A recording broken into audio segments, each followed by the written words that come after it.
A gente solicita autorização para direitos de imagem, para gravação e transmissão desta conferência, que, segundo o grupo, j'ai demandé l'autorisation de droit d'image pour le enregistrement et de la transmission de cette conférence.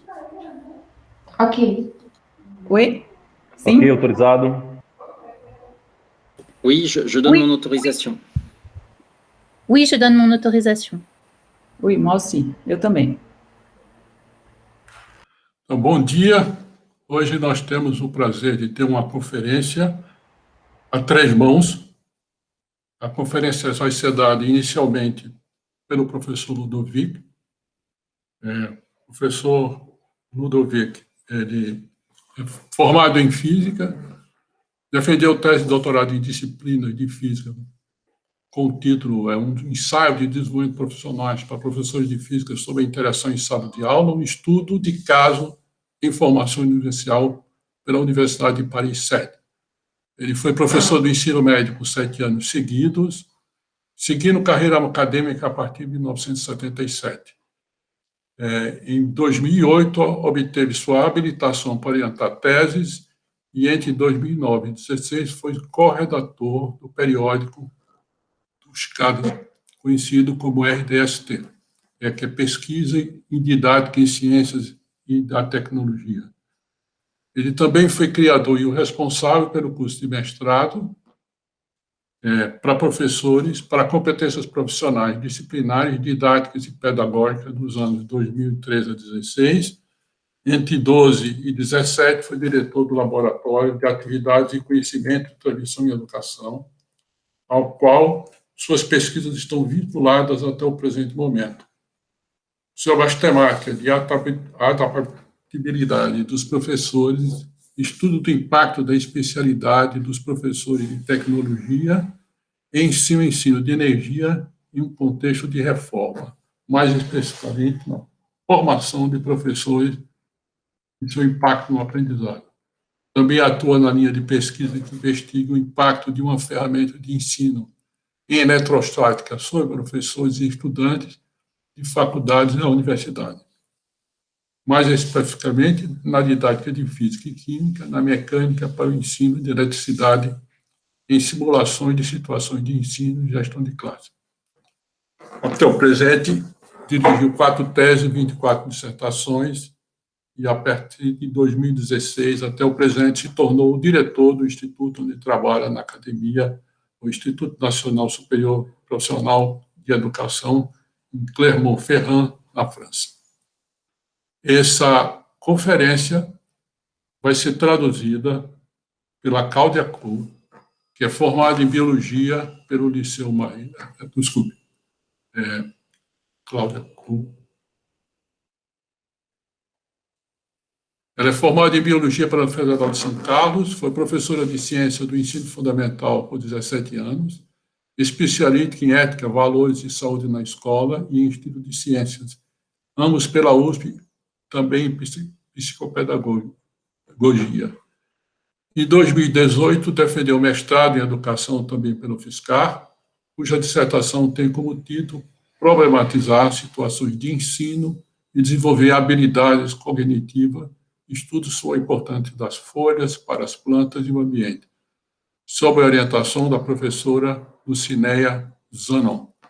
Em 2019, iniciou seu trabalho na Escola de Altos Estudos Pedagógicos no cantão de Vaud, em Lausanne, Suíça, onde iniciou sua tese de doutorado franco-suíça sob a orientação dos professores Corinne Marlot e Ludovic Moge, na temática da investigação científica na escola, com foco no processamento e construção das hipóteses pelos alunos. Ao final da conferência, teremos a participação nas perguntas da professora Corinne Marlot, que é formada em Biologia pelo Liceu Marie Curie, em Marseille, na França, foi professora de Ciência do Ensino Infantil por 8 anos. Em 2003, defendeu o mestrado em Pedagogia.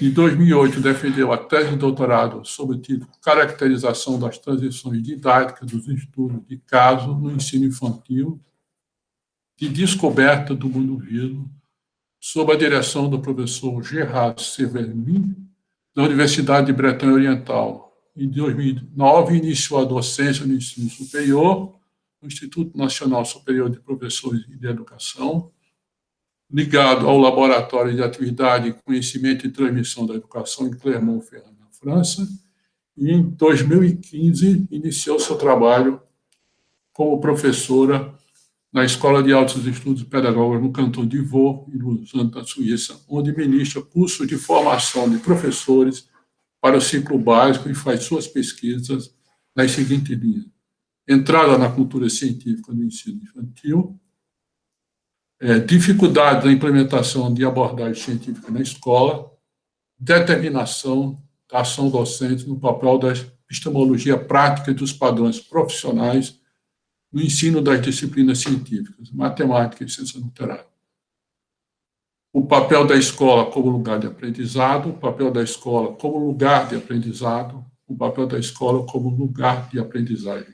O processo da semiotização dupla no coração das estratégias didáticas do professor na sala de aula de ciência. A escola como local de treinamento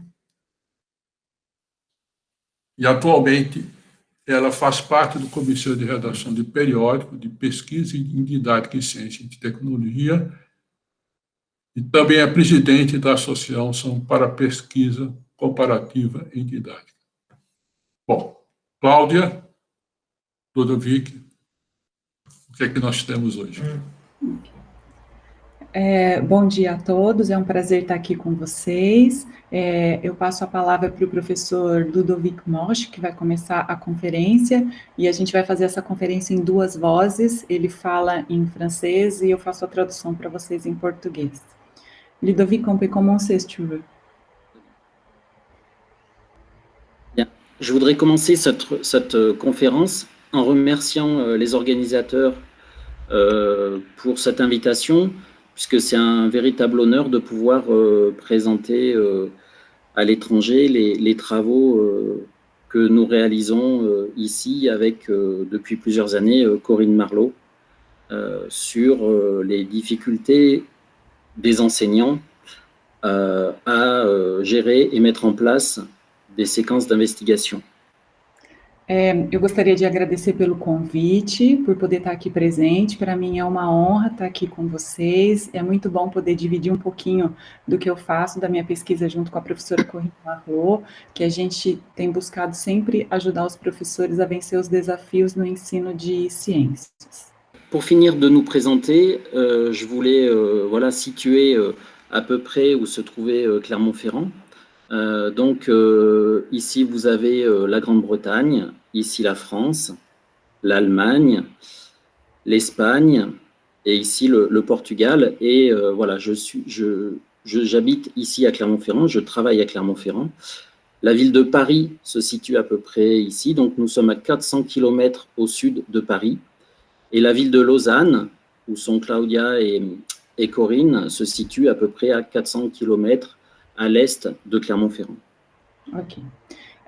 Então, para continuar a minha apresentação, eu queria contar um pouquinho para vocês de onde a gente é. Eu trabalho em Clermont-Ferrand, na França, que fica a mais ou menos 400 quilômetros de Paris. A Cláudia e a Corinne, elas trabalham em Lausanne, na Suíça, que fica a mais ou menos também 400 quilômetros de Clermont-Ferrand. E junto com isso, o professor também posicionou a geolocalização, mostrando onde é que fica Portugal, Espanha, Alemanha e assim por diante. C'est bon. Merci. Et donc, la recherche que je vais vous présenter aujourd'hui est une recherche que j'ai réalisée il y a une dizaine d'années, puisque, comme je l'ai dit en introduction, nous travaillons avec Corinne Marlot depuis plusieurs années sur la question de la difficulté à mettre en œuvre des investigations, des situations d'investigation en classe de sciences. Ok. A pesquisa que eu trago para vocês hoje é uma pesquisa que eu comecei há mais ou menos uns 10 anos atrás, junto com a professora Corinne Marlot, e a gente tenta investigar quais são as dificuldades que os professores têm em colocar em prática o ensino de ciências por investigação em suas aulas. Donc, pour faire cette présentation, je vais m'y prendre un peu à la manière de Colombo, c'est-à-dire que je vais d'abord vous donner les résultats de la recherche, et puis après on va élaborer différentes hypothèses pour arriver à expliquer ces résultats, et puis ensuite on va valider certaines hypothèses ou pas. Ça ressemble un peu au fonctionnement Colombo, puisque en fait, vous le savez peut-être, mais enfin, vous regardez sûrement, on connaît toujours le meurtrier dans la série de Colombo au tout début, et donc je dévoile dès le début les résultats de cette recherche, et après on essaiera de comprendre comment ces résultats ont été obtenus. Ok. O professor escolheu apresentar a sua pesquisa hoje de uma maneira mais ou menos parecida com a maneira que Cristóvão Colombo fez as suas descobertas. Então, ele vai começar mostrando para a gente os resultados que ele obteve com a pesquisa, desculpa. Depois, ele passa para as hipóteses e, em seguida, ele vai falar um pouquinho da validação dessas hipóteses. Alors, je vais commencer donc cette présentation par vous présenter un test qui a été passé à des élèves, et ce test se base sur des recherches qui ont déjà été menées en didactique des sciences et sur plusieurs années par plusieurs auteurs sur la question de l'enseignement du modèle particulaire. Ok. Então, eu começo falando para vocês sobre um teste que nós passamos aos alunos antes da gente começar a nossa pesquisa, e é um teste que já foi validado pela pesquisa, é um teste que está pronto, e ele é um teste que fala sobre o modelo molecular da matéria, ou, em inglês, the particle model. Et donc, sur ce modèle particulaire, il y a beaucoup de travaux qui ont été réalisés sur les conceptions des élèves et des enseignants sur l'enseignement du modèle particulaire. Et ici, je vous ai mis c'est une référence bibliographique que vous pouvez trouver sur Internet, c'est Reinders de Witt, qui est un enseignant-chercheur allemand et qui a compilé toute une série de travaux de différents pays autour de ces questions de conception. Donc, je ne voulais pas ici vous donner une référence voilà, française ou anglaise, mais plutôt, je vous invitais à aller voir cette bibliographie dans laquelle ce chercheur a compilé un ensemble de travaux dans le monde entier. Ok, eu deixo aqui para vocês, com essas letras menorzinhas, uma bibliografia desse autor que ele fez um compilado das dificuldades que os alunos costumam, das pesquisas em cima das dificuldades que os alunos costumam ter sobre o modelo molecular da matéria. Então, ele não quis deixar, o professor Ludovic não quis deixar uma bibliografia nem em inglês, nem em francês, nada específico, mas sim deixar esse compilado onde vocês podem, ao buscar essa bibliografia, vocês podem encontrar diversas fontes de referência para poder trabalhar esse conteúdo com seus alunos. Voilà, donc on a de ces travaux de recherche en didactique, on a retenu 4 points qui relèvent des conceptions des élèves. Le premier point, c'est le fait que pour les élèves, le volume est proportionnel à la quantité de matière. C'est-à-dire que pour les élèves, si vous doublez le volume de matière, alors vous doublez aussi la quantité de matière. Ok. Então, o professor fala que ele vai se basear a partir dessas 4 premissas que os alunos têm em relação ao conteúdo do modelo molecular da matéria. A primeira premissa é em relação ao volume. Ele diz que, para os alunos, o volume ele é diretamente proporcional à quantidade de matéria. Então, se você tem um volume e ele tem uma matéria, e você dobra esse volume, você também está dobrando a quantidade de matéria que tem ali dentro. C'est-à-dire que les deux concepts, volume et quantité, ne sont pas différenciés chez les élèves. Isso quer dizer que, para os alunos, os dois conceitos de volume e quantidade de matéria, eles não são desvinculados. Le deuxième point qu'on peut retenir de ces travaux, c'est le fait que pour les élèves, il n'y a pas de vide entre les particules. C'est-à-dire qu'ils ont une très grande difficulté à imaginer que dans la matière, il y a du vide. O segundo ponto é que para os alunos não existe vazio entre as partículas, ou seja, para os alunos é difícil imaginar que entre as partículas não existe absolutamente nada. Le troisième point, c'est que les élèves ont du mal à imaginer, à penser l'existence de deux mondes, un monde microscopique au niveau des particules et un monde macroscopique. Et ils ont du mal à comprendre que les règles dans le monde microscopique ne sont pas les mêmes que dans le monde macroscopique. O terceiro ponto é que os alunos têm dificuldade de entender que existem dois mundos, um mundo microscópico e um mundo macroscópico. E que nem sempre as regras que valem para o mundo microscópico são válidas para o mundo macroscópico e vice-versa. Par exemple, quand on demande à un élève d'expliquer comment le gaz se comprime, il va expliquer au niveau des particules, donc dans le monde microscopique, que les particules vont se comprimer et réduire de volume, alors que ce n'est pas le cas dans la réalité. Por exemplo, quando a gente pergunta para um aluno o que está acontecendo quando a gente comprime um gás, o aluno vai dizer que a partícula está sendo comprimida também. Ele não entende que, como tem o vazio, que as partículas vão ficar mais perto. Ele transpõe a regra do macroscópico para o microscópico. Un autre exemple, c'est par exemple, on apprend aux élèves à l'école primaire que il y a de l'air, que l'air est partout autour de nous. Et quand on va passer au monde microscopique, il y a des élèves qui vont penser que autour des particules microscopiques, il y a aussi de l'air. Outro exemplo é que quando a gente ensina para os alunos que são pequenos que o ar está em todo lugar e que está em volta da gente, em volta da matéria, quando os alunos passam esse pensamento para o mundo microscópico, eles também entendem que entre as partículas tem ar. Et le quatrième point que nous apprennent ces recherches, c'est le fait que chez les élèves, ils considèrent que les gaz n'ont pas de masse.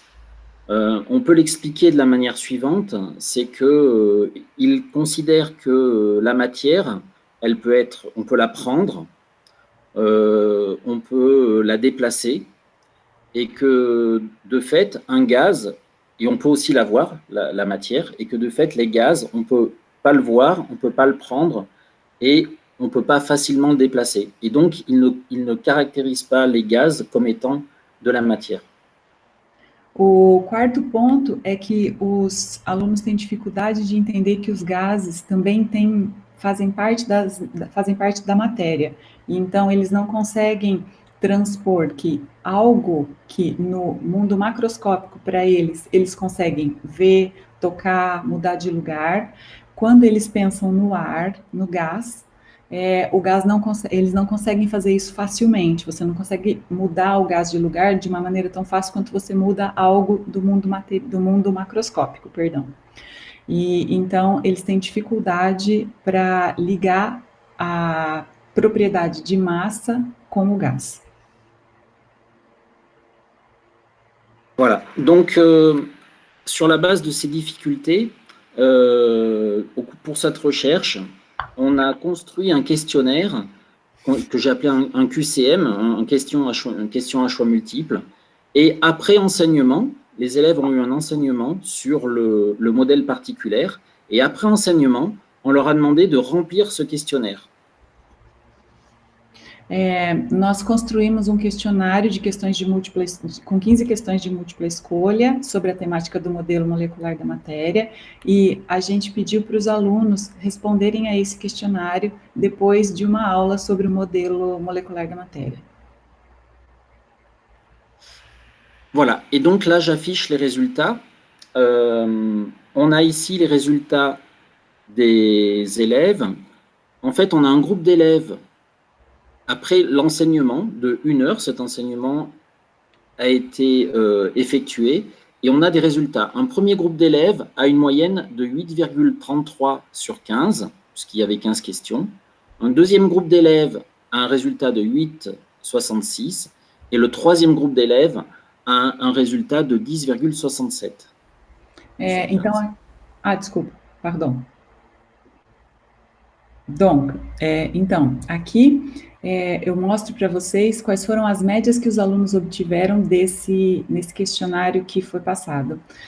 A gente tem um grupo de alunos que obteve média de 8,33 de 15, que era o número máximo de questões, um segundo grupo de 8,66 e um terceiro grupo de 10,67.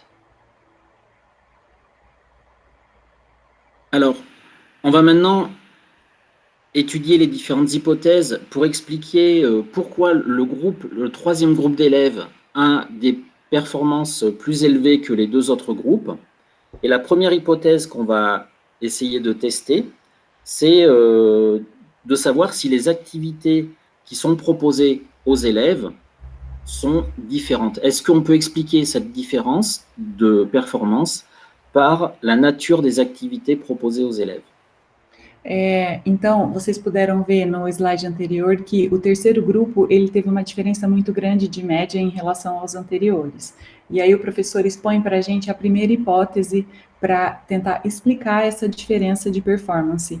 E ele fala, então, que será que as atividades que foram propostas para os alunos foram diferentes?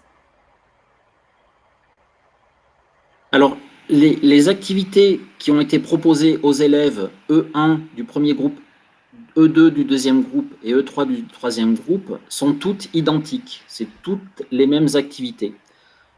Et ces activités sont les suivantes. Il y a dans cette séance d'1 heure 4 activités que je vais présenter.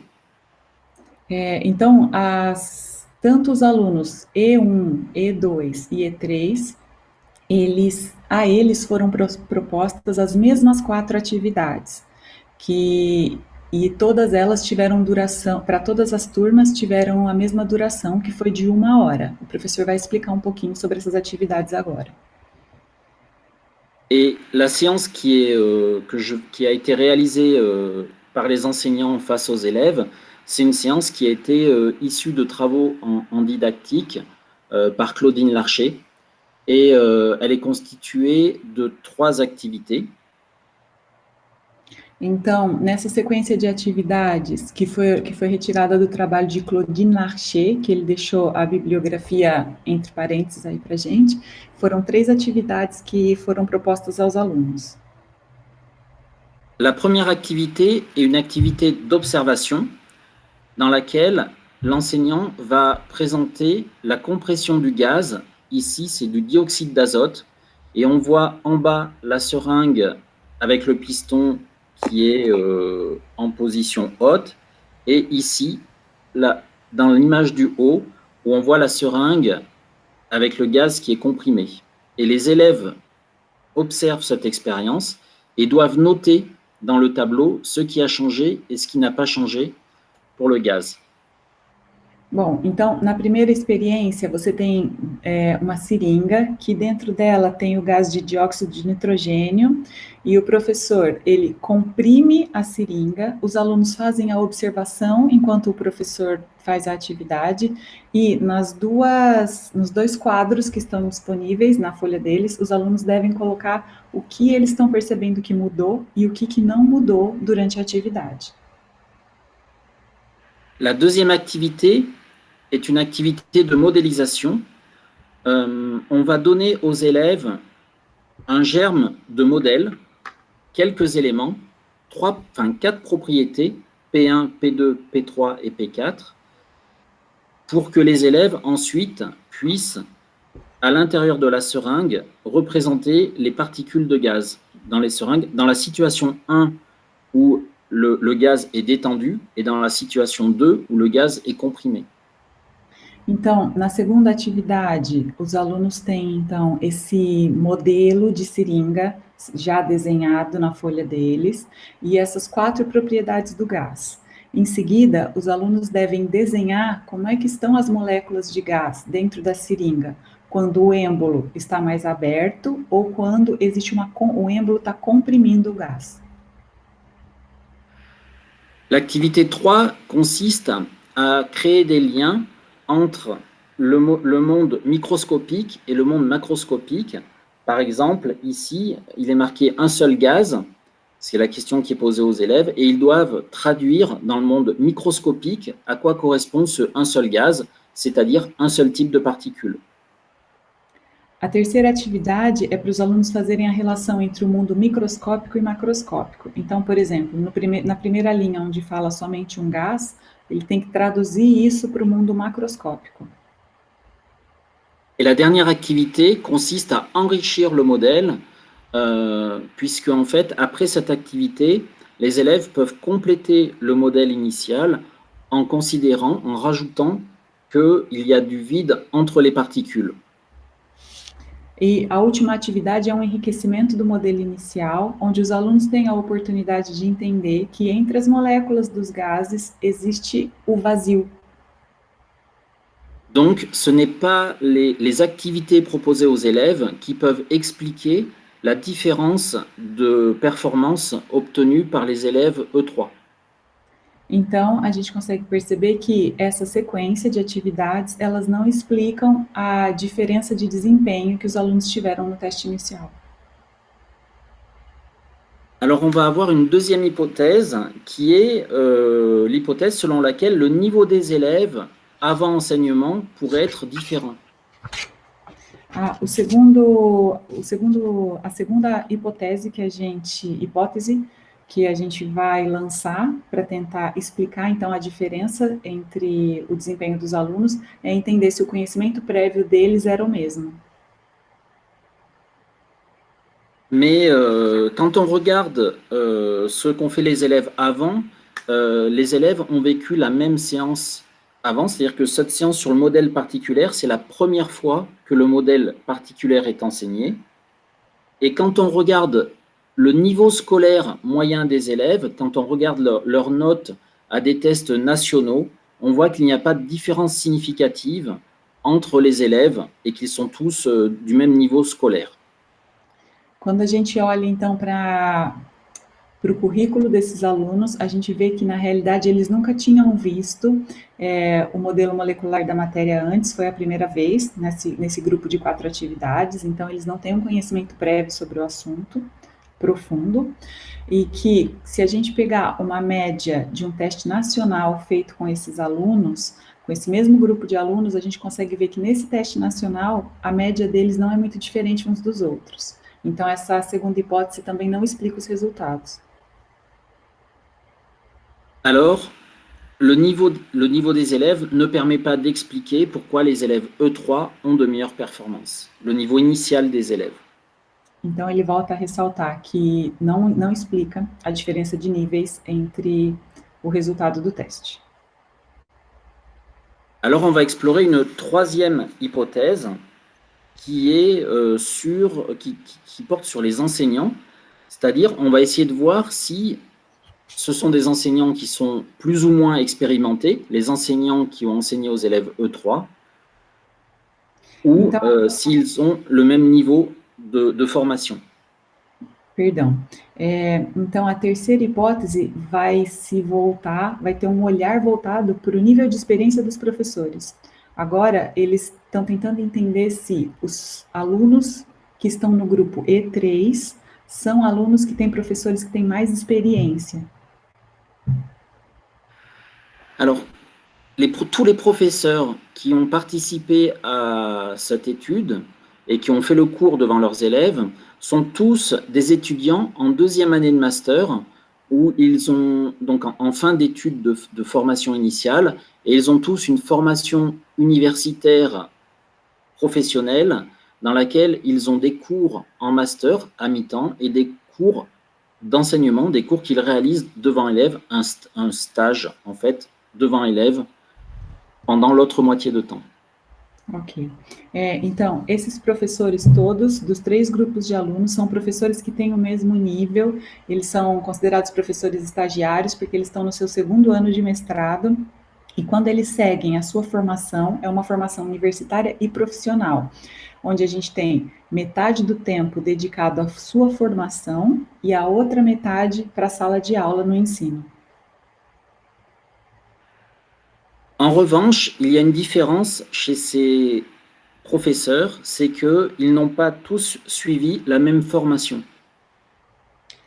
Em compensação, existe uma diferença entre esses 3 professores, que foi que eles não seguiram a mesma formação para conseguirem para conseguir ministrar aos alunos essa sequência que foi dada em relação ao modelo molecular da matéria.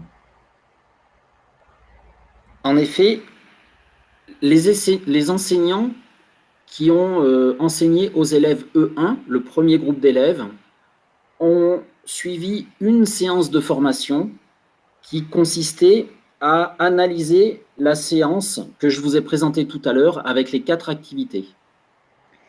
Então, de fato, nessa diferença que foi falado para vocês no slide anterior, nessa diferença dessa formação, teve o grupo de professores que estavam com os alunos do grupo E1, tiveram uma formação onde eles analisaram a sequência que foi dada. A mesma sequência que o professor apresentou nos slides anteriores, com a seringa e aquela folha toda de atividades. Ensuite, les professeurs P2, eux, ont suivi 2 séances de formation. La première séance de formation, F1, comme les autres, et aussi une deuxième séance de formation qui, elle, va porter sur la manière de gérer les propositions des élèves en situation d'investigation scientifique. Em seguida, o segundo grupo de professores, que foi o grupo responsável pelos alunos E2, eles seguiram a mesma formação dos professores P1, e eles tiveram um grupo extra de informações que foi sobre a gestão de proposições que os alunos estariam dando numa situação de ensino por investigação.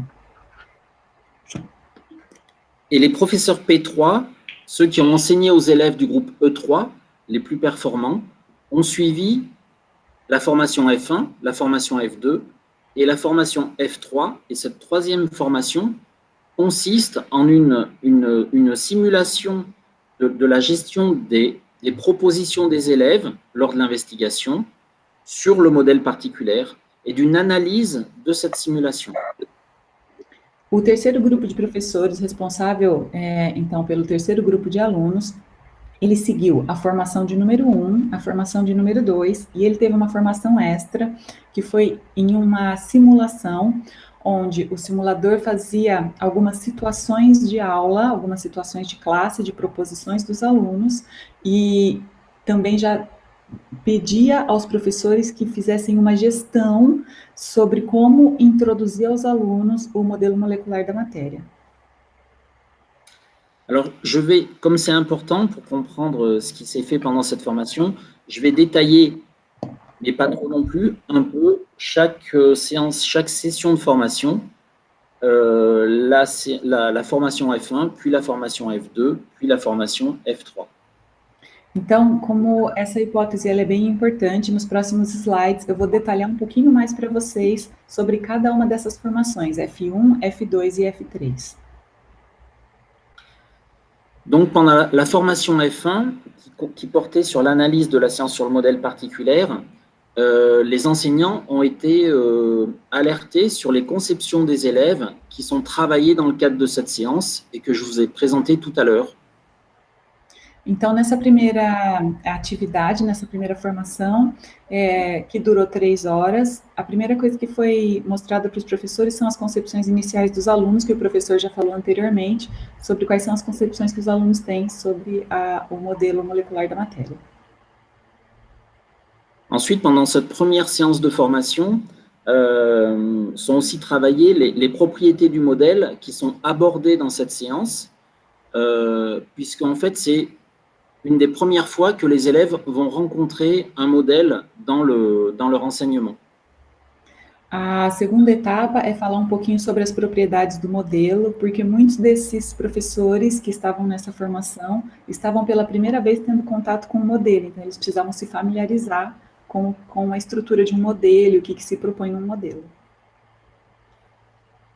Ensuite, pendant cette séance de formation, on aborde avec les étudiants, on analyse le contenu qui est abordé, les propriétés du modèle qui sont abordées et celles qui ne sont pas abordées. Par exemple, dans la séance que j'ai présentée, n'est pas abordée la question de l'agitation particulière, l'agitation des particules à l'intérieur du gaz.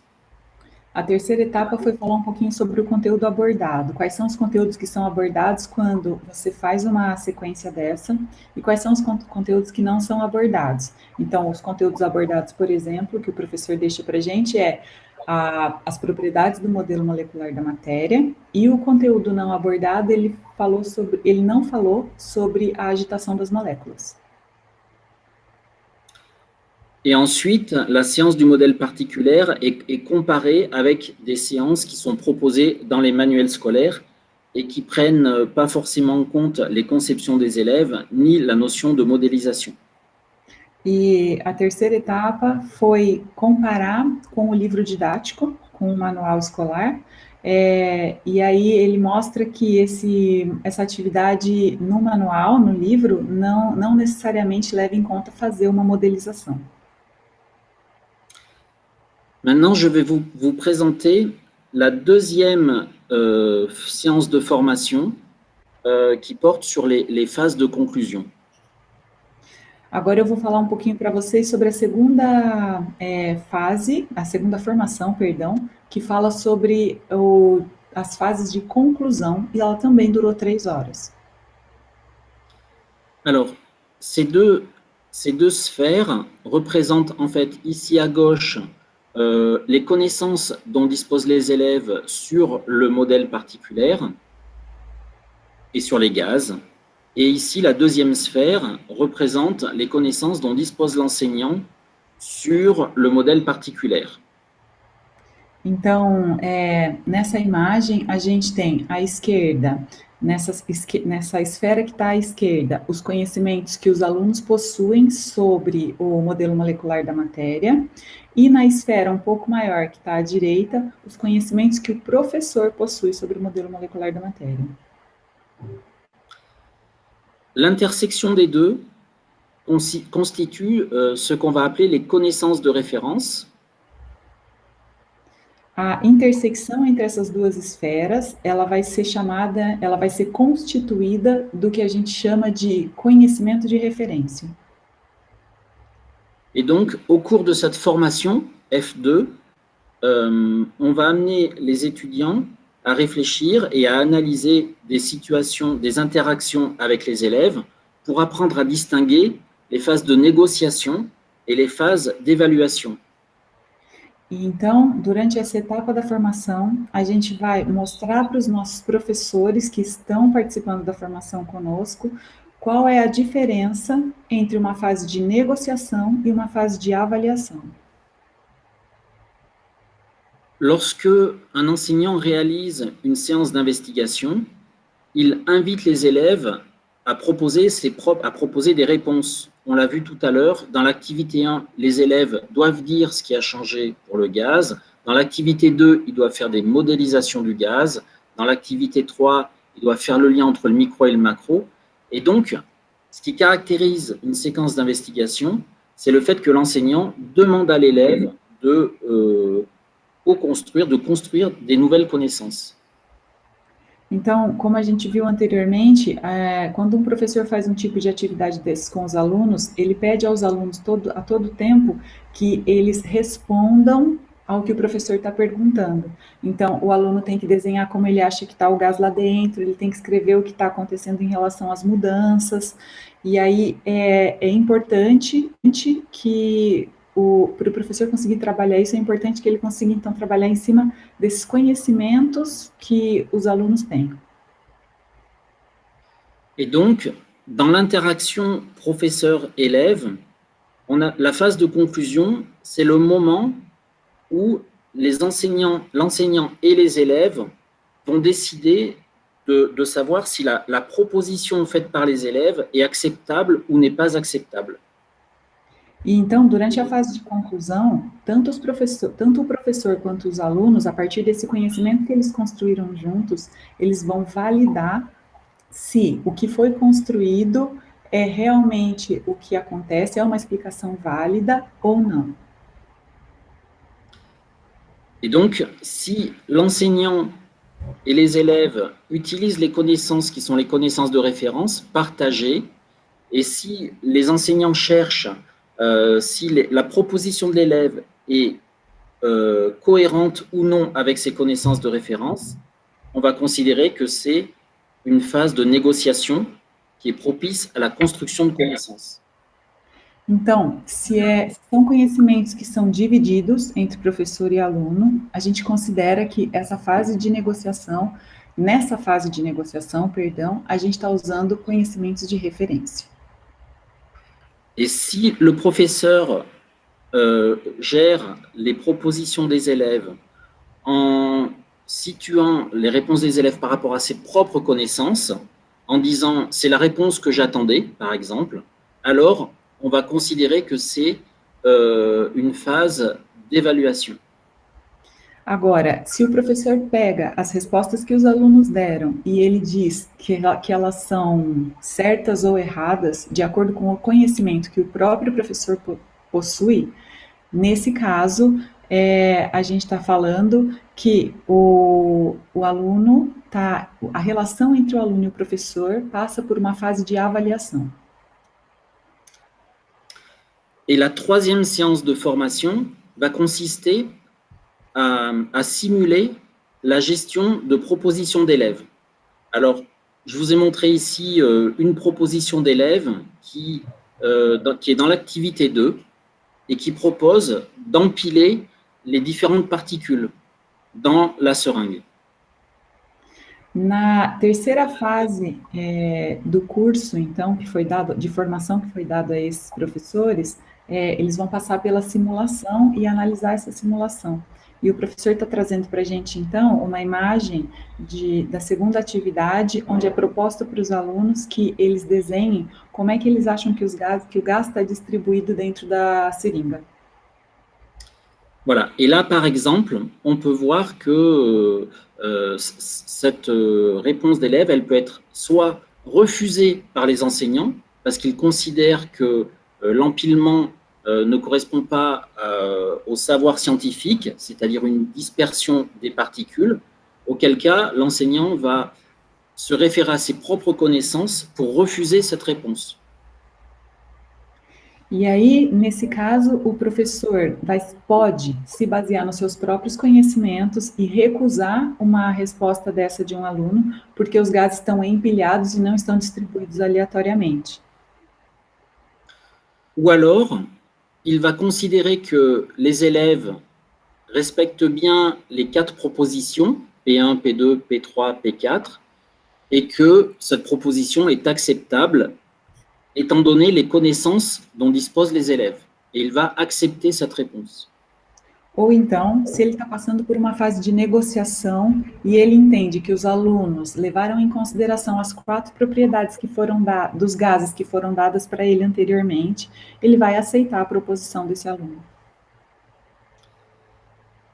Rapidement, une autre proposition d'élève pour expliquer la compression du gaz, qui est intéressante. En fait, dans cette réponse, les élèves vont considérer que les particules sont des écailles, comme des écailles de poisson, et que quand on comprime, les écailles vont glisser les unes sur les autres.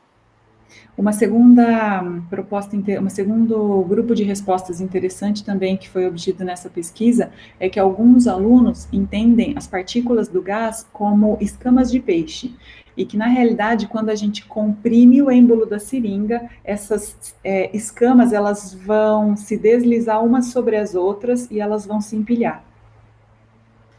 Et dans cette situation, soit l'enseignant dit « non, on ne représente pas une particule par des écailles », et dans ce cas-là, il se réfère à son propre savoir et on considère qu'il s'agit d'une phase d'évaluation. E nesse caso, o professor pode dizer não, porque a gente não pode considerar a partícula de gás como uma escama de peixe, e aí ele está baseando-se no seu próprio conhecimento e a gente considera isso como uma fase de avaliação. Ou alors, il va essayer de trouver un argument en s'appuyant sur les connaissances de référence, c'est-à-dire les connaissances partagées par les élèves et l'enseignant, et il va pouvoir refuser cette proposition en disant que si les particules glissent les unes sur les autres, alors le volume de la seringue doit augmenter, mais on n'a pas vu, quand on a fait l'expérience, on n'a pas vu la seringue qui gonflait. Et donc, on ne peut pas accepter cette réponse-là. C'est une phase de négociation. Ou então, o professor pode continuar recusando essa resposta, porque ele pode explicar para o aluno que quando as escamas vão se deslizar umas sobre as outras, vai ter um aumento de volume para um outro lado, e quando a gente fez essa experiência na prática e a gente comprimiu o ar apertando o êmbolo da seringa, a seringa não aumentou de volume para os seus lados. Et donc maintenant, on va finir l'enquête, puisque on a cette hypothèse que la formation qui est dispensée aux enseignants va expliquer les performances des élèves, et on va valider cette hypothèse en allant voir comment cette formation a changé les interactions professeur-élève. Bom, então a gente valida essa hipótese de que a formação fez com que, ajudou com que os alunos do grupo E3 tiveram essa diferença no desempenho do questionário inicial, e agora a gente vai avaliar um pouquinho melhor isso. Et pour ça, on a transcrit les interactions entre les professeurs et les élèves, et je vais vous proposer de comparer la manière dont les enseignants gèrent la réponse des élèves dans l'activité 1, la réponse qui consiste à dire que la quantité de gaz a soit changé, soit pas changé. Então, agora a gente vai avaliar alguns exceitos de diálogos entre os professores e os alunos sobre a primeira atividade, que é da relação entre o volume de gás, que muda ou que não muda. E, nesse caso, nessa tela, a gente está vendo uma gestão, um diálogo entre o professor que seguiu a primeira formação. Donc, dans cet extrait, on voit que l'enseignant, ici, ne va pas différencier clairement le concept de quantité de gaz et la notion de capacité, et entre le volume et donc la quantité. Il ne va pas faire de différence entre ces deux concepts. Et aussi, on peut voir que il n'y a pas d'argument, c'est-à-dire que la réponse est acceptée sans argument. Voilà. Nesse caso, a gente está vendo, então, que o professor, ele não diferenciou muito bem para os alunos em relação à capacidade a relação entre o volume e a quantidade de gás, entre a capacidade do gás. E, nesse caso, também não houve o desenvolvimento de argumentos. Então, nessa primeira formação, foi esse tipo de análise que foi feita para esse grupo de professores. Donc ça, c'était une interaction qui s'est déroulée avec un enseignant du groupe P1 qui a suivi seulement la première formation. Então, essa é uma análise de um professor que seguiu somente a formação de número 1. Un enseignant qui a suivi la première et la deuxième séance de formation, on peut voir ici qu'il va développer un argument qui est ici le fait que comme il n'y a pas de gaz, il n'y a rien qui rentre et qui sort dans la seringue, alors la quantité n'a pas changé. Nesse caso, esse professor, ele seguiu, então, a formação de número 1 e a formação de número 2, e a gente já consegue perceber que há um desenvolvimento de um argumento, porque quando ele vai fazer essa interação dialógica com os alunos, ele argumenta que não teve nenhum tipo de gás que entrou ou que saiu da seringa durante o experimento de você comprimir o êmbolo dela. Donc l'enseignant s'appuie sur les connaissances dont disposent les élèves puisqu'ils ont vu l'expérience réalisée. Então, nesse caso, o professor está se apoiando no conhecimento que os alunos possuem, porque os alunos viram que não entrou nenhum gás e nem saiu. Et ensuite, quand on regarde un enseignant qui fait partie du groupe P3, on peut voir ici qu'il y a une variété d'arguments. Il y a plusieurs arguments qui sont mobilisés. Le volume a changé et il distingue bien les concepts. Ici, on voit en bas, le volume a changé, mais la quantité de gaz n'a pas changé. parce qu'il n'y a pas eu de fuite, parce que j'ai bien appuyé pour que ce soit hermétique. Et il explique aussi ensuite qu'il n'y a pas de gaz, qui a pu rentrer ou sortir, puisqu'elle était bouchée. Il n'y a pas plus de gaz avant qu'après. E, né, com o grupo de professores que seguiu as 3 formações, a gente consegue ver um melhor desempenho em relação à sua argumentação. O professor, ele fala que o volume não mudou, ele fala sobre que a quantidade de gás não mudou, ele fala sobre não ter havido vazamento nem entrada de gases, então ele explora melhor o conhecimento e o que foi vivenciado com os alunos.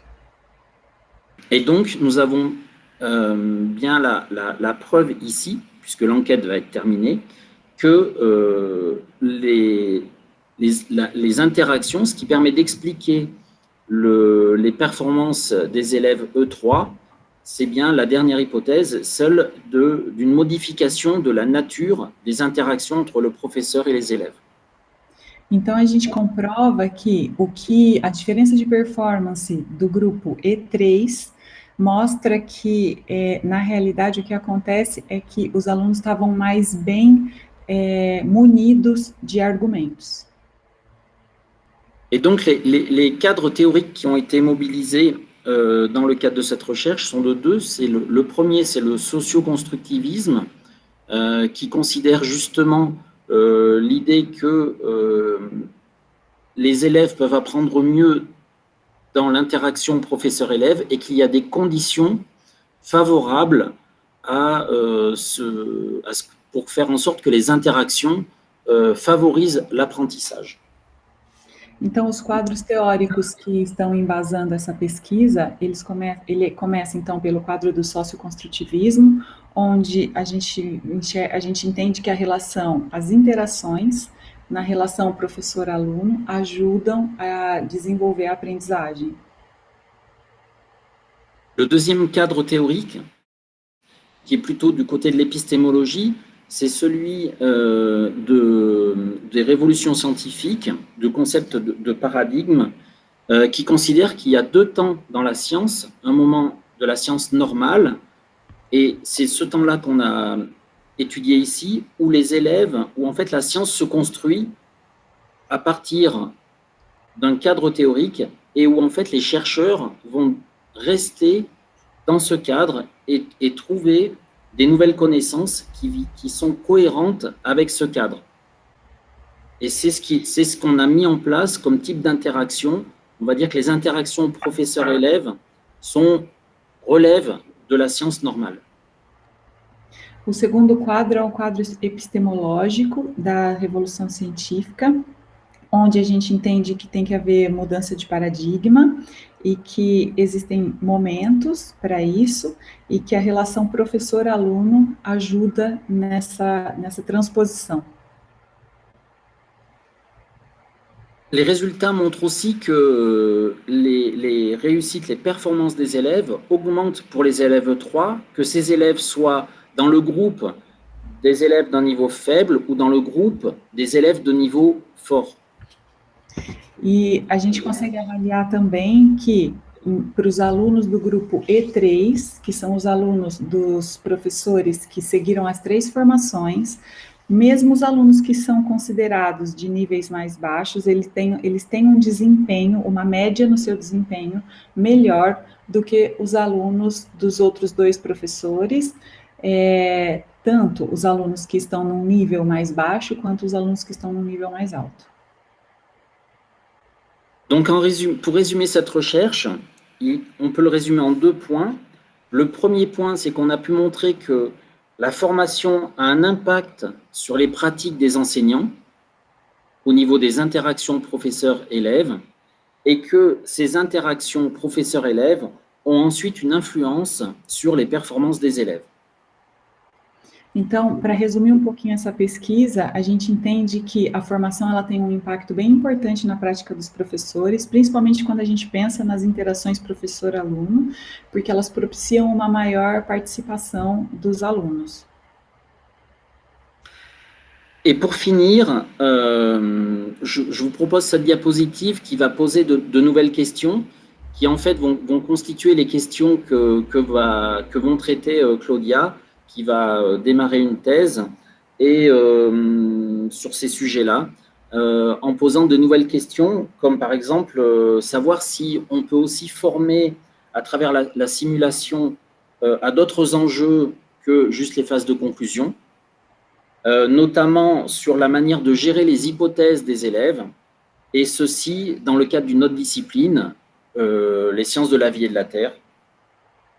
E para terminar, então, eu deixo para vocês quais são os próximos passos da nossa pesquisa, que vão ser desenvolvidas na tese de doutorado da Cláudia, que sou eu.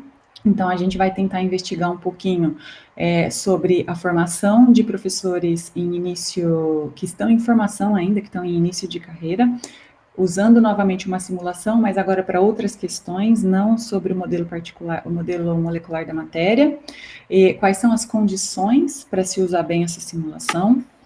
Num segundo momento, a gente também vai falar um pouquinho sobre questões epistemológicas, sobre como administrar as hipóteses que são construídas com os alunos, como a gente vai validar ou invalidar essas hipóteses.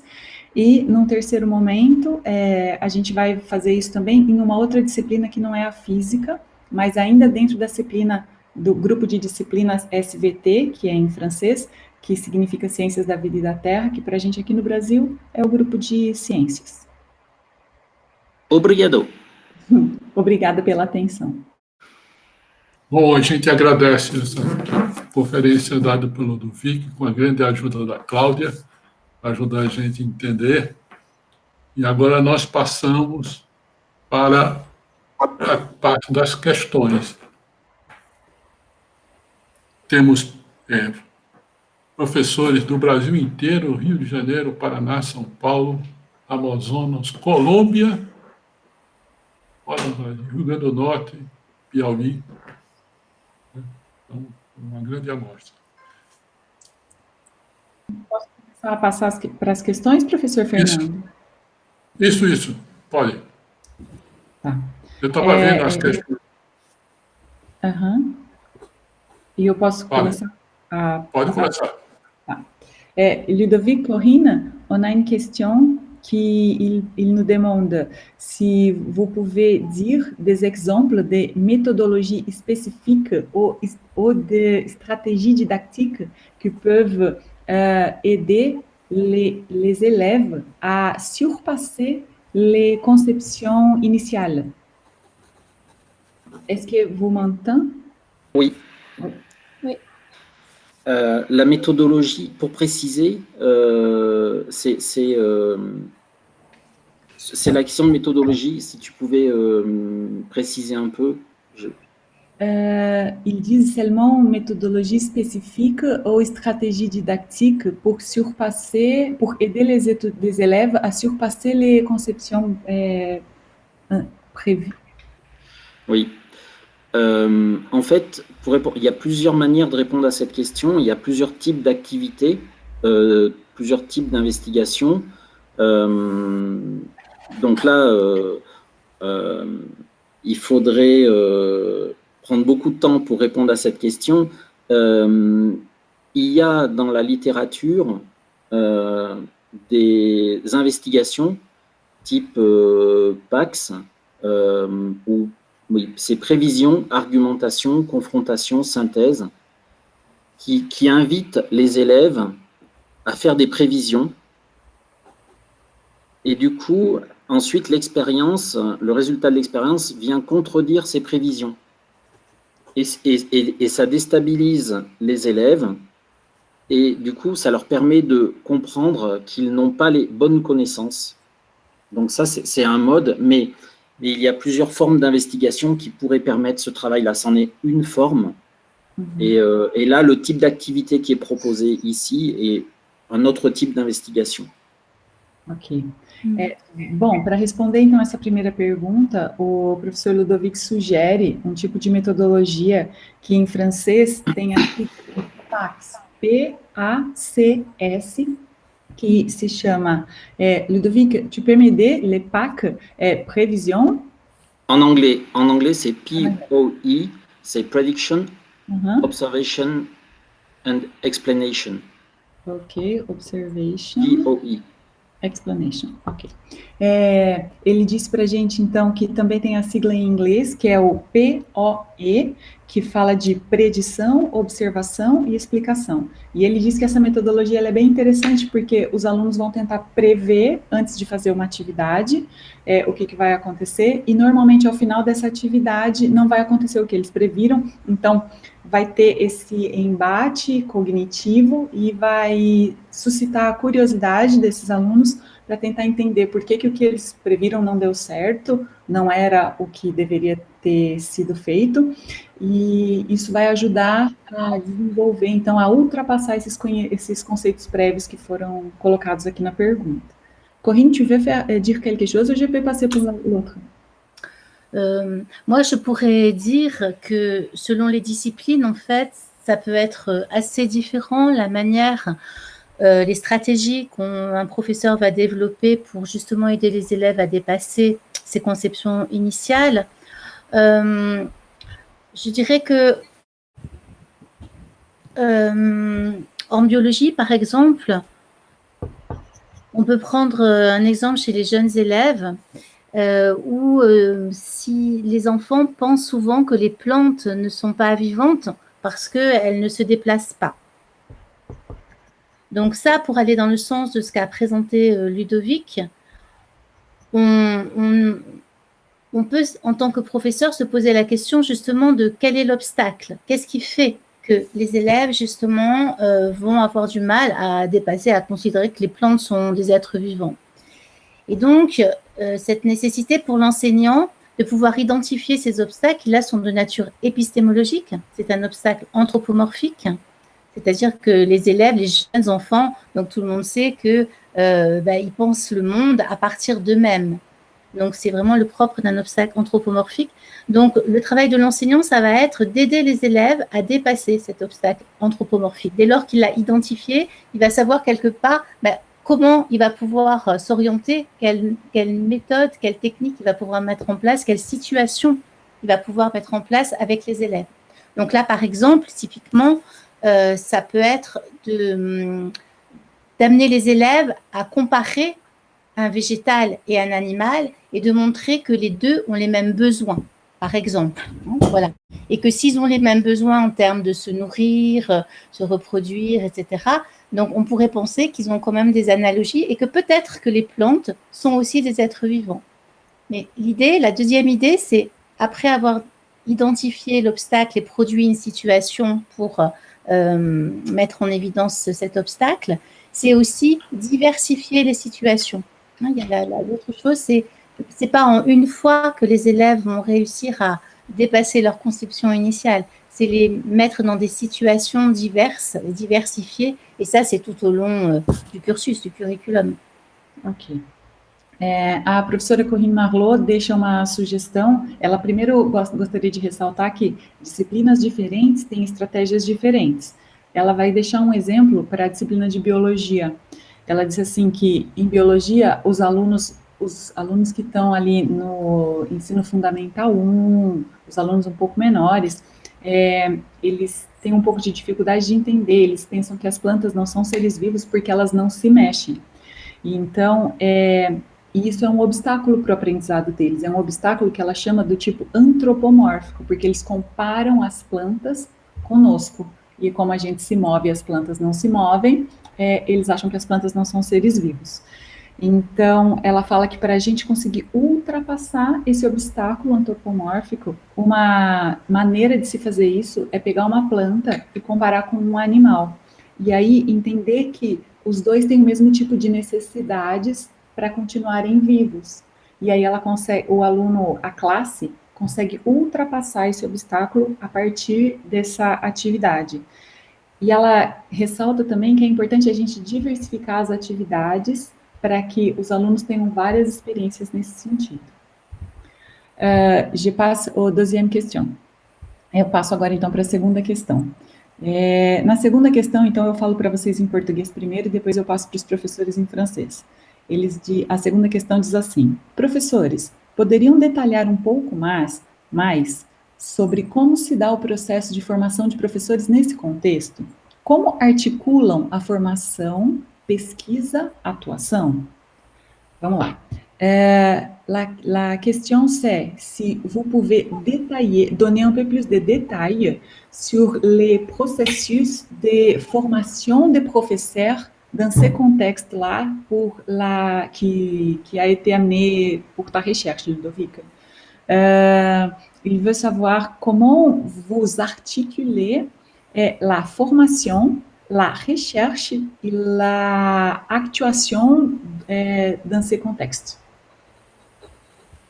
Donc, la recherche, l'articulation entre la formation et la recherche, c'est un enjeu, en France, c'est un enjeu très fort puisque la formation initiale des enseignants, elle est réalisée par les INSPE, c'est les Instituts nationaux supérieurs du professorat et de l'éducation. Et donc, à travers ça, ces INSPE sont des composantes des universités. Et de par cette structuration, ça signifie que la formation des enseignants, de fait, est adossée à la recherche puisqu'elle est portée par l'université. Et donc, il y a un consensus en France depuis maintenant, je ne sais pas, je dirais à peu près 15 ans ou 20 ans, pour considérer que l'adossement à la recherche doit être la colonne vertébrale de la formation des enseignants. En premier élément, si. Então, o professor esclarece que, na França, essa articulação entre formação e pesquisa, ela é realmente um grande desafio, porque na sua formação inicial, nesse tipo de instituição que o professor trabalha, que se chama INSPE, ele é um tipo de instituto que está ligado à universidade. E na França, há uns 15 ou 20 anos, mais ou menos, eles entendem que faz parte da coluna vertebral do curso de formação de professores que eles estejam ligados à pesquisa. Corinne, tu veux dire quelque chose?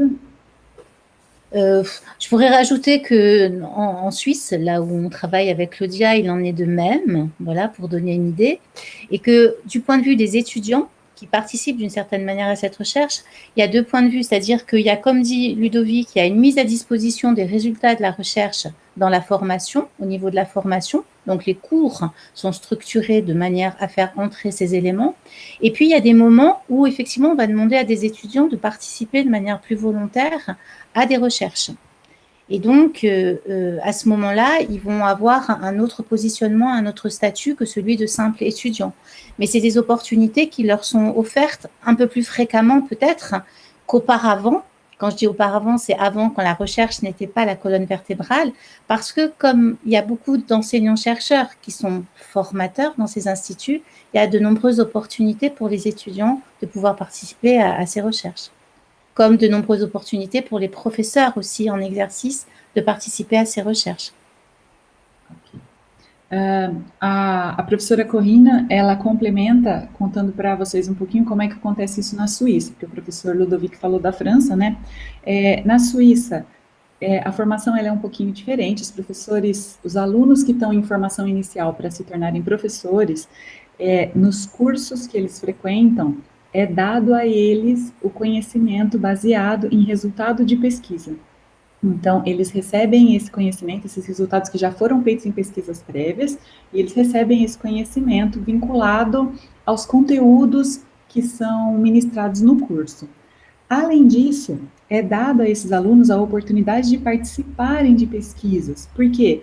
Porque os professores que são responsáveis por esses cursos de formação são professores pesquisadores. Então, como eles têm as suas próprias linhas de pesquisa, esses alunos, é ofertada a esses alunos a oportunidade de participar dessas pesquisas, e eles também têm a oportunidade de participar de uma atividade de pesquisa, e isso é voluntário, não é obrigatório do curso, são os alunos que se interessam um pouco mais pela pesquisa, que são projetos do tipo peers, onde eles colocam um grupo de alunos que está mais interessado é colocado junto com outro grupo de alunos numa outra instituição, mesmo num outro país, e eles desenvolvem um projeto de pesquisa juntos.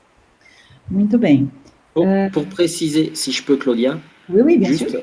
après, dans les 3 séances de formation qui ont été présentées, on voit la recherche qui intervient à plusieurs niveaux. Il y a la recherche qui va intervenir au niveau des conceptions des élèves sur la matière. Il y a un deuxième moment où la recherche intervient, c'est la séance sur le modèle particulier qui a été construite par des chercheurs, et elle s'insère dans une progression voilà, complète de plusieurs séances. Mais là, c'est la première séance sur le modèle particulier, et là, c'est des travaux de chercheurs qui ont construit ces séances-là. Il y a aussi des éléments théoriques sur le socio-constructivisme qui peut être abordé pendant la formation et l'importance de ces interactions et des conditions favorables à l'apprentissage. Et encore, la recherche, elle intervient à nouveau dans cette séance-là au niveau des questions d'épistémologie et les notions de modèle. Donc, on voit que dans la séance, dans la formation qui a été présentée, il y a eu 4 utilisations de résultats de recherche pour construire le dispositif de formation. Okay. O professor Ludovico também esclarece que nessa atividade que ele trouxe para a gente, que tiveram esses momentos todos de aprendizado na formação de número 1, de número 2 e de número 3, são abordados alguns conceitos e todos eles saíram de alguma maneira de pesquisas anteriores. Então ele fala que foi abordado o conceito do modelo molecular da matéria, que foi abordado o conceito de modelização, que foi abordado o conceito de socioconstrutivismo e de epistemologia. Então, isso tudo, já baseado em pesquisa, é dado aos alunos que participaram dessa formação, alunos, futuros professores. Je peux passer pour la troisième? Oui. Eu passo, então, para a terceira questão, que fala assim: professor, como os recursos audiovisuais podem auxiliar os alunos na formação e visualização dos conceitos? Donc, Ludovic Corinne, ils veulent savoir comment les ressources audiovisuelles peuvent aider les élèves pour former et visualiser les concepts. Je pense que c'est le contenu.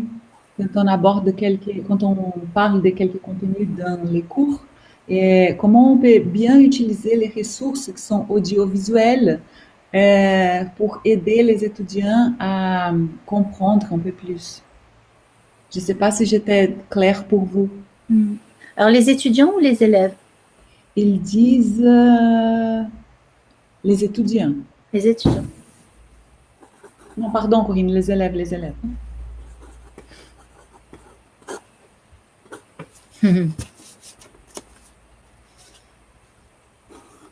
Vous avez quelques idées pour les ressources audiovisuelles?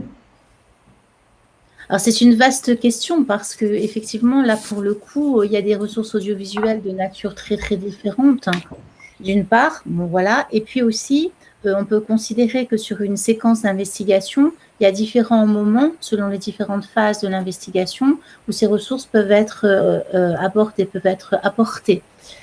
Tout dépend donc à quel objectif elles répondraient, ces ressources-là.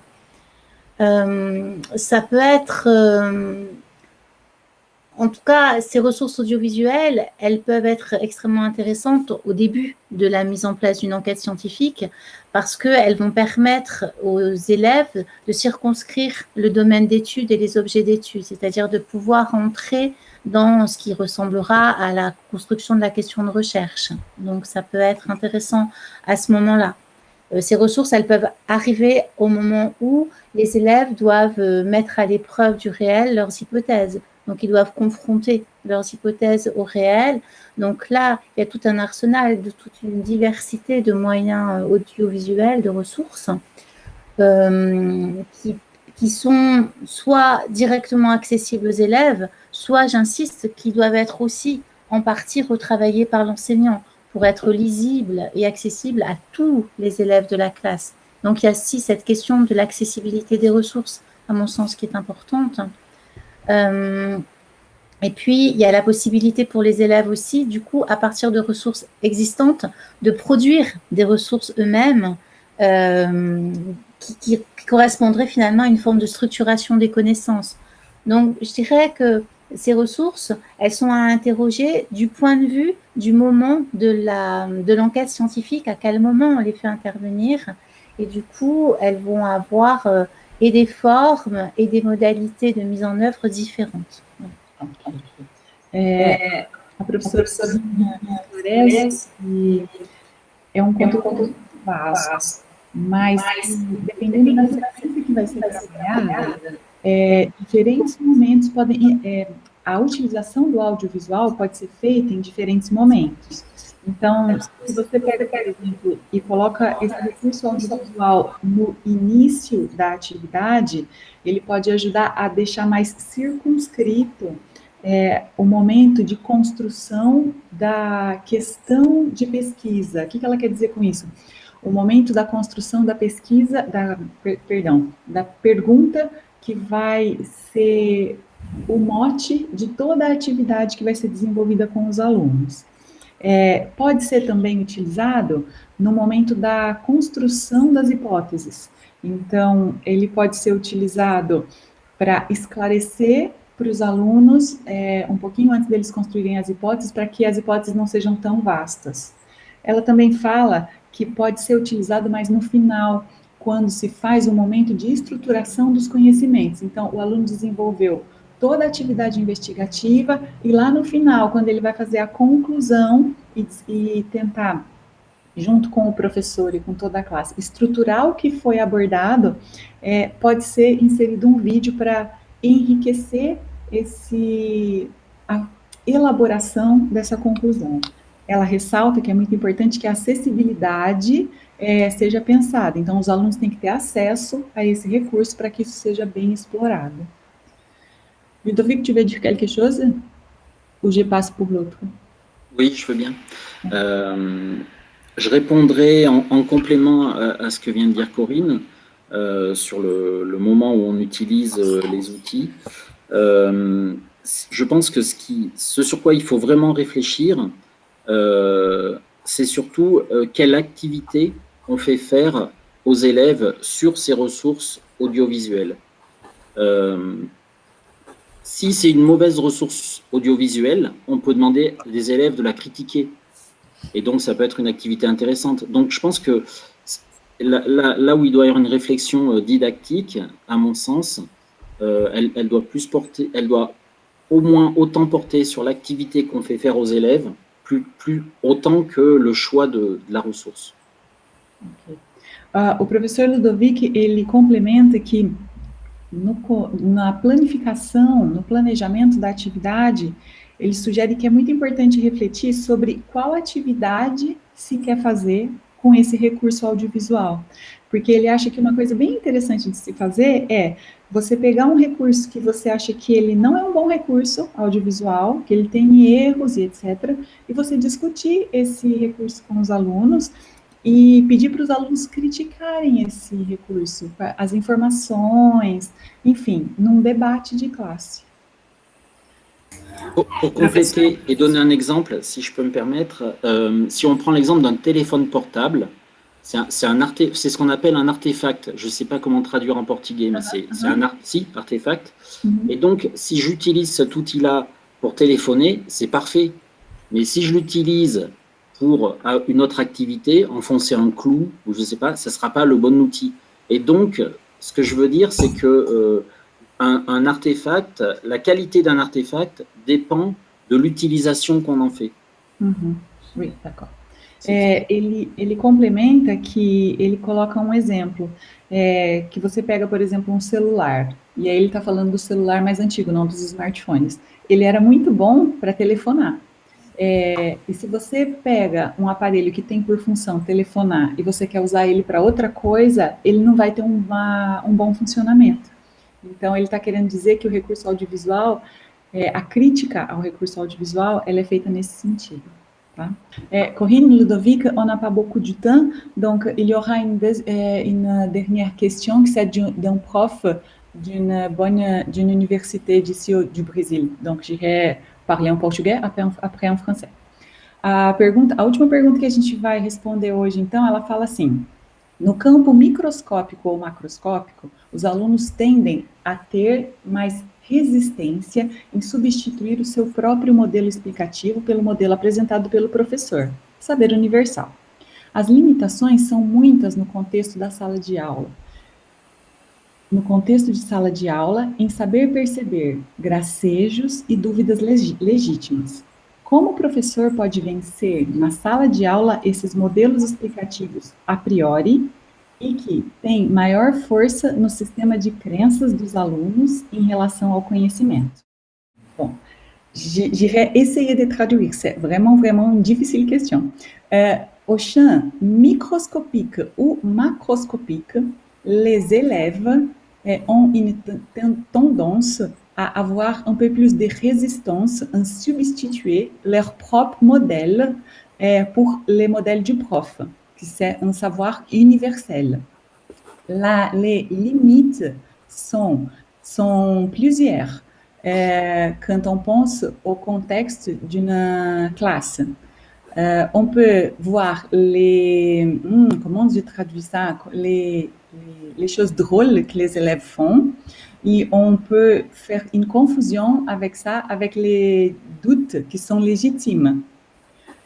Comment les profs peuvent guérir dans les cours à ces modèles explicatifs qui sont donnés a priori et qui ont une force un peu plus grande au système de croyances des élèves au rapport aux connaissances.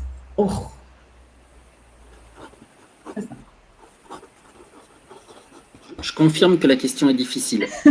On va essayer. Ok. Alors,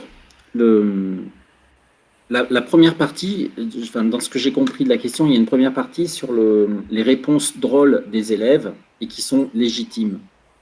Et ça, c'est vrai. Je partage complètement cette analyse, puisque quand on prend le cas des écailles de poisson que j'ai présentées, ça pourrait être drôle, mais en fait, c'est pas du tout drôle. C'est pas du tout drôle, et justement, c'est pas du tout drôle parce que si les élèves font ça, c'est parce que ça leur permet d'expliquer la compression du gaz tout en considérant qu'il n'y a pas de vide entre les particules. C'est une solution hyper ingénieuse pour concilier un phénomène observé et une représentation, une conception de la matière dans laquelle il n'y a pas de vide. Donc, c'est très ingénieux. Et justement, en termes de formation, quand on travaille ça avec les futurs enseignants, quand on travaille cette question, par exemple, de l'écaille,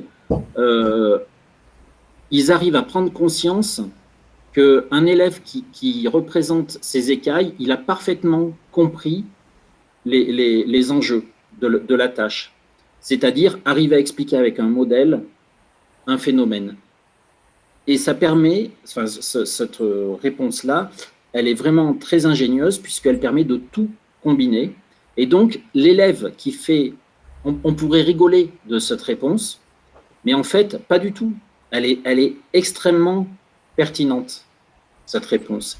Et ça permet justement de travailler ça avec les futurs enseignants, de découvrir derrière une réponse qui peut paraître drôle, de découvrir le génie des élèves. Je ne sais pas comment te le dire, l'inventivité, l'agilité.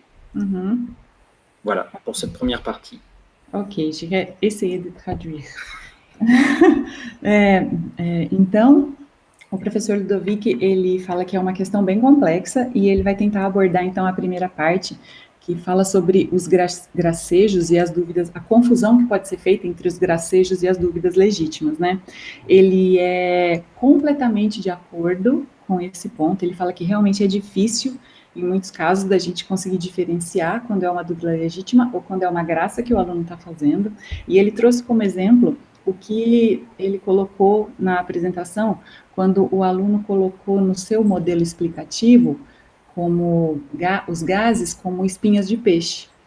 Ele falou assim que quando o aluno coloca desse jeito, ele considera que não existe vazio entre os gases, e que, na realidade, isso é muito engenhoso. Esse tipo de explicação que foi dada, ela é muito engenhosa, porque ele está tentando conciliar o observado com o modelo, com o jeito de explicar o que está sendo observado.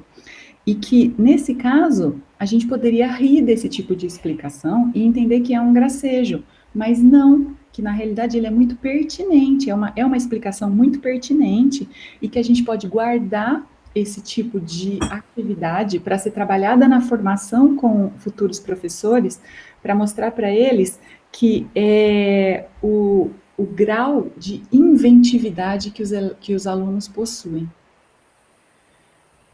D'accord, Corinne? Non, j'ai rien à rajouter par rapport à ça. Okay.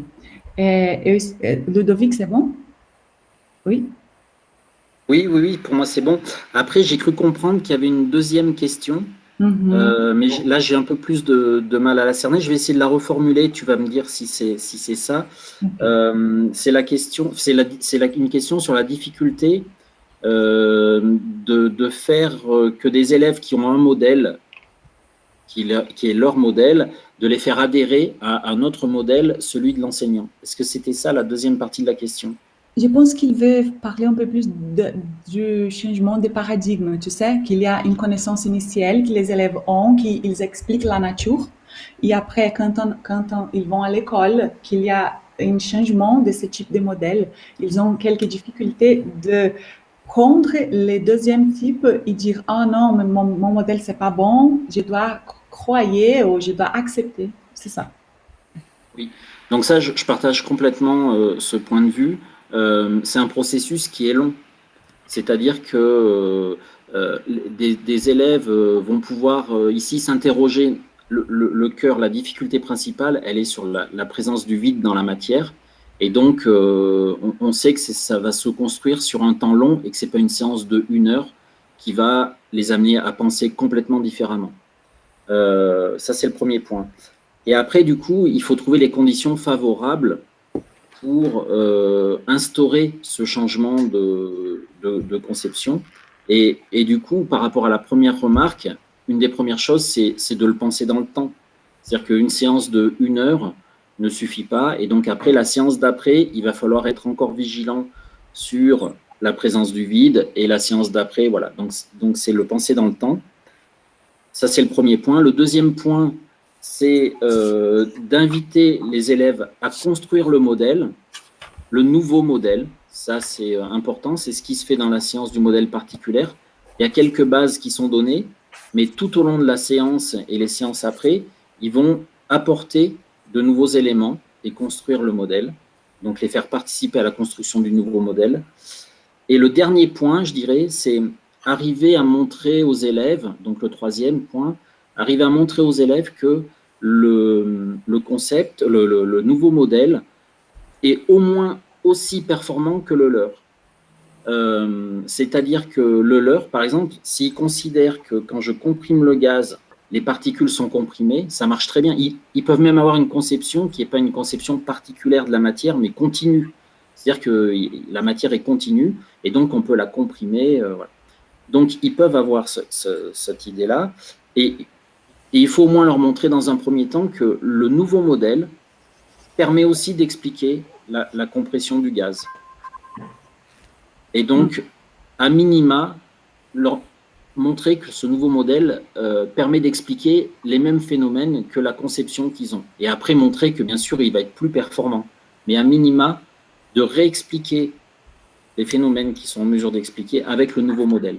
Je ne sais pas si c'est un peu long, je suis désolé. Não, c'est parfait. E para complementar, então, a segunda parte da questão, quando a gente fala sobre como é que a gente transpassa, né, desse modelo que os alunos já têm a priori, por esse segundo modelo que é apresentado para eles em sala de aula, o professor Ludovic, ele fala que essa mudança de modelo, ela não acontece numa sequência ou numa aula de 1 hora, é um processo longo. E ele fala assim, então, que para você desenvolver bem essa mudança, você tem que colocar condições favoráveis para que isso aconteça, isso é importante, e ele, então, elenca 3 pontos. Ele volta a falar, então, no primeiro ponto, sobre o tempo. Então, 1 hora não é suficiente para construir um novo modelo com os alunos. Um segundo ponto, ele fala que o professor tem que levar o aluno a construir esse novo modelo. E, num terceiro ponto, mostrar para os alunos que o modelo apresentando para esses alunos, ele é tão bom quanto o modelo que esses alunos já construíram do seu próprio conhecimento, da sua vivência, do seu cotidiano. E que esse novo modelo, ele permite explicar o fenômeno e também permite de ser utilizado de uma maneira um pouco mais ampla. Isso ajuda no processo de convencimento dos alunos. Érica, a resposta foi terminada, era a última questão que vocês me pediram. Então, sim, essa é a última pergunta. Tá certo? Essa era a última pergunta. Foi uma ótima conferência. Adorei a escama dos peixes.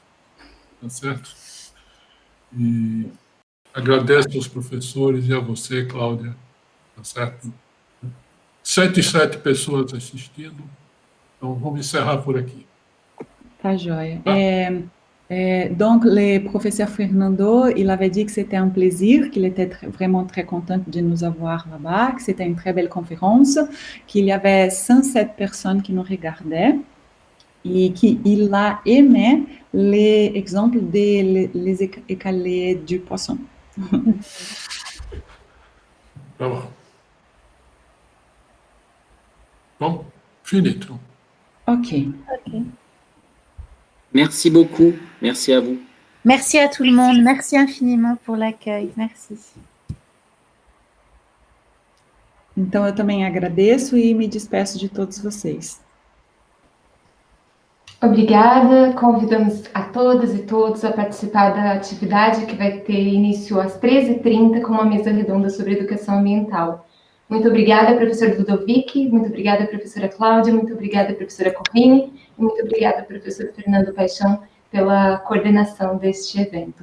Obrigada também a toda a equipe de apoio, a Silvana, o Marcelo, a Érica, que estavam aqui com a gente, as pessoas que estavam nos bastidores trabalhando para que as questões chegassem, e a todas e todos os participantes do evento. Muito obrigada.